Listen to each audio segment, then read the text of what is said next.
12 janvier à Thomonde, une bourgade du plateau central haïtien, à une 60aine de kilomètres de Port-au-Prince. Nous achevons le 5e épisode d'une chronique consacrée au développement, commencée 6 mois plus tôt. L'entretien avec le policier de l'endroit conclut notre tournage.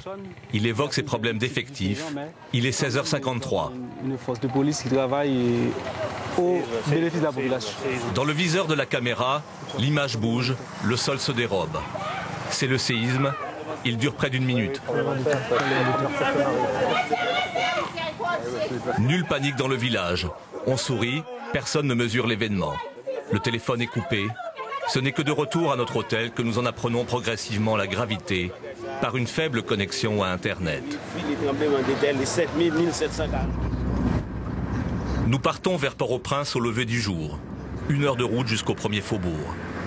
Peu de dégâts d'abord, juste quelques murs tombés. On a peut-être exagéré. Sur notre chemin, l'aéroport intact. Après lui, tout change. Un bâtiment effondré, un deuxième, une multitude. Nous ne parlons plus. Nous avançons lentement dans une circulation anarchique. De plus en plus de gravats, les premiers cadavres. Nous sommes avenue Martin Luther King.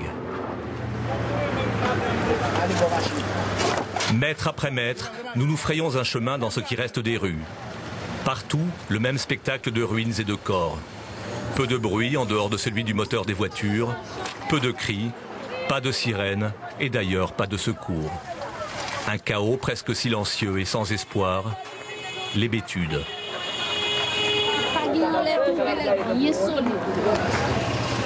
Nous parvenons au centre par des chemins tortueux. Une vue d'apocalypse nous y attend. La ville que nous connaissions n'est plus. Dans les espaces dégagés, les rescapés organisent une survie précaire. Un prédicateur appelle à la rédemption. De temps en temps, il y a toujours des répliques et on a peur que la maison s'enfonce totalement et qu'on soit victime. Nous perdons des familles, nous perdons des cousins et neveux, nièces, nous perdons un peu de bagages. Nous gagnons les hauteurs de la ville dans le même état. Le quartier résidentiel de Pétionville semble un peu moins dévasté, mais nombre de bâtiments y sont détruits, à commencer par les grands hôtels. Le Montana, où nous avions logé, est anéanti. Plus de 200 personnes s'y trouvaient. Là, du moins, des secours s'affairent. Une nouvelle secousse nous surprend. La nuit tombe sans la moindre lumière. Nous n'avons pas d'abri. Nous préférons retourner d'où nous venons malgré la route à parcourir. Le lendemain matin, retour à Port-au-Prince. L'aéroport n'est plus le même. Les premiers avions se sont enfin posés 38 heures après la secousse. Premiers secours internationaux et avec eux, bien plus rapide, la machine médiatique. En ville, c'est toujours le chaos. Nous nous rendons à l'hôpital général, effondrés comme le reste. Des milliers de blessés y sont parqués. Quelques-uns reçoivent au mieux des soins sommaires. Ça depuis matin nous là, nous pas venir soin. Au moins de l'époque 12 à 13 personnes qui étaient couchés là, qui mourent.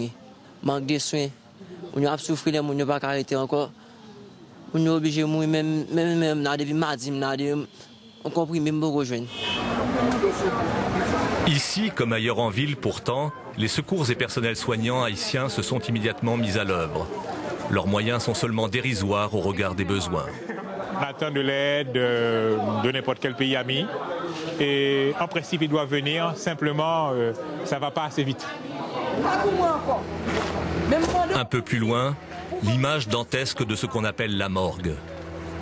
Des milliers de corps emportés dans l'urgence et sans identification vers des fosses communes creusées à la hâte. Ailleurs, dans le centre-ville, le peu d'espoir s'amenuise au fil des heures. Ici, la faculté de linguistique, plusieurs centaines d'étudiants sous les décombres. Combien on peut estimer en tout? Combien de monde qui est là? Normalement, pour la 4e année, 600. au niveau de la 4e année, il y a environ 80 étudiants. Pour la 4e année seulement.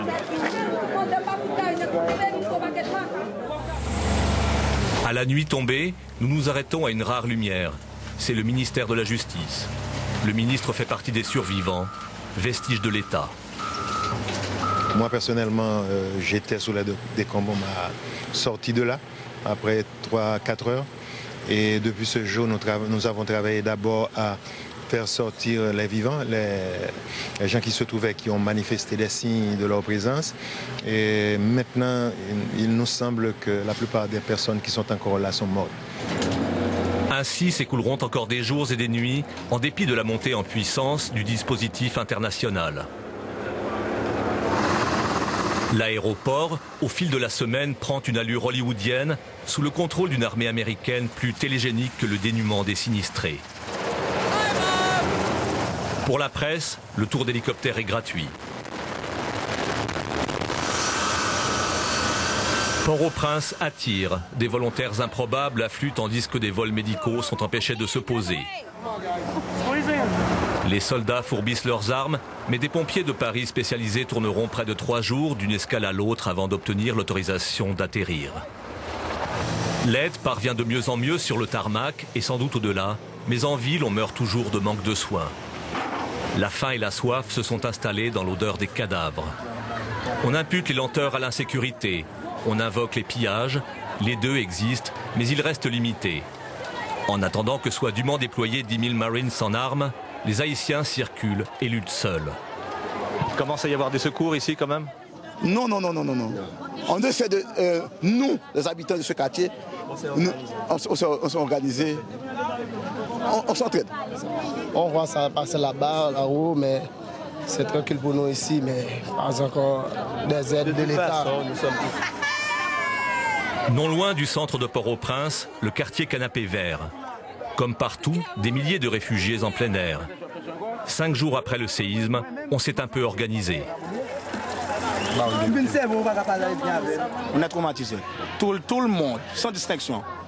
On est traumatisé. On a besoin vraiment d'agir pour nous aider ici. En bordure du camp, les restes de l'hôpital du quartier. Un médecin opère à la chaîne sous un abri de fortune. L'amputation est souvent le seul remède. Dans la cour, la Croix-Rouge locale a dressé un poste rudimentaire avec les bonnes volontés. Moi-même, j'ai pas mangé il y a 4 jours de ça depuis que j'ai bien goûté. Donc ça ne m'intéresse pas la nourriture. Mais la seule chose que j'en ai besoin, c'est matériel pour prendre soin et des blessés. Une semaine après la première secousse, nous retournons avenue Martin Luther King. Les gravats sur la chaussée sont déblayés, les corps retirés. Des sauveteurs quadrillent désormais scientifiquement les décombres, souvent trop tard malgré 136 sauvetages officiellement dénombrés et parfois télévisés. Ici, des portoricains errent sans activité précise. Là, une équipe israélienne inspecte en vain une autre université, sous laquelle gisent d'autres centaines d'étudiants. Un peu plus bas, des habitants parcourent les décombres à la recherche de quelque objet. On a récupéré un peu de vêtements, des ustensiles de cuisine. Ok, bon, mon salon là, c'est brisé. C'est tout. Naguère chef de service aux impôts, Pierre se retrouve aujourd'hui sans maison, mais aussi sans emploi, comme une grande part de la population, condamnée pour longtemps à vivre des dons internationaux. Comme beaucoup, après plus d'une semaine de campement, il préfère partir. Je vais me rendre à la province natale, c'est Dakar. Heureusement, c'est pas trop affecté. Bon, j'ai parlé à mes parents, bon, ils sont bien. Bon, je vais m'y rendre après les funérailles. Vous êtes dans votre famille pour un bon moment, je crois. Oui, et puis sans salaire, sans rien du tout. Devant ce qui fut la maison de Pierre, les convois de l'armée américaine se déploient très visiblement pour la première fois. Juste derrière, les blindés de la MINUSTA, la force des Nations Unies sur place depuis des années, bien discrète après la catastrophe. 10 000 hommes pourtant, étrangement armés pour une autre guerre que celle qui survient. Dans leur sillage, la machine humanitaire peut s'installer. Port-au-Prince est à reconstruire presque intégralement, société comprise.